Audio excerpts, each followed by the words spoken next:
X என்ற வார்த்தையை கேள்விப்பட்டிருக்கிறீர்களா? 1980ற்கு முன் பிறந்தவர்கள் எல்லாம் இந்த வகையைச் சேர்ந்தவர்கள்.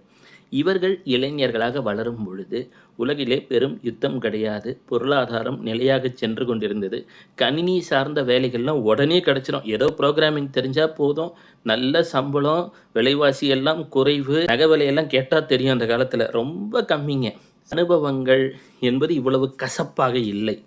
எனினும் ஜென்ஜி என்ற இந்த இளைஞர்கள் 2Kக்கு பிறகு பிறந்தவர்கள். இவர்கள் இக்கல்லூரியில் படிக்கும்போது தான் மருத்துவ பேரிடர், அங்கங்கே வேலை இழப்பு, ஒர்க்கு ஃப்ரம் ஹோமு, அது மட்டும் இல்லைங்க, பொருளாதாரம் உலகம் எங்குமே படபடன்னு யார் கற்பனை பண்ணாத அளவுக்கு சரிய துவங்கிவிட்டது. 3ஆம் உலக யுத்தத்தை நேரடியாக காண துவங்கி விட்டார்கள். அங்கே அதனையும் சந்திக்கும் இவர்களை நாம் என்ன சொல்கிறோம்? அனுபவம் குறைச்சலுங்கன்றோம். அவங்களுக்கு அனுபவம் குறைச்சலா? இல்லைன்னா இந்த ஜென் எக்ஸ் என்று சொல்லக்கூடிய நமக்கு அனுபவம் குறைவா? யோசிக்கணும் இல்லையா விமர்சனம் செய்கிறதுக்கு முன்னாடி? அதே போல் ஒரு காலத்தில் நாம் மசாலா பொடி அதெல்லாம் பெருசாக ஒரு பானையில் போட்டு அரைச்சி வச்சு கிலோ கணக்கில் விற்றாங்க.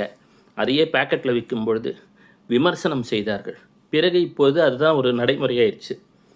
இன்ஸ்டா என்பதை மேடை பேச்சுக்கு பதிலாக மாற்றாக ஒரு கருவியாக பயன்படுத்தி பெரும் சாதனைகளை செய்து கொண்டிருக்கிறார்கள். இதை வரவேற்க வேண்டும்.